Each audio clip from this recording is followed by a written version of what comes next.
Guys, this is Rolls-Royce wraith, $150,000 car even today, 2014. Brand new is like $500,000, 2021. But anyway, so they added sound system, probably some professional shop with a big name.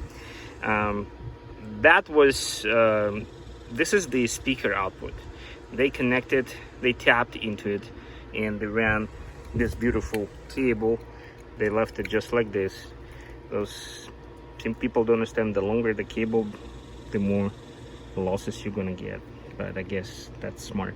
But it's not the most important part. So basically they got one channel and they mixed it to two channels. Left and right. It's not left and right. Left, they were supposed to get it from there. There is so much more work to get it from there. You already see how much work it is.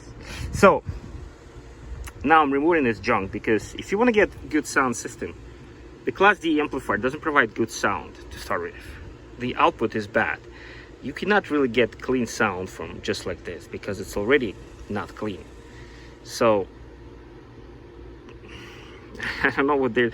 the funniest part is that this is the positive wire they got from here, which is cheapest electrical tape, which is so safe. It touches the ground, this car is on fire and done. The blue wire is for positive, and the red wire, as you can see, is for negative. That's the winner. Okay, this is the Rolls-Royce Phantom, Wraith again, 2014.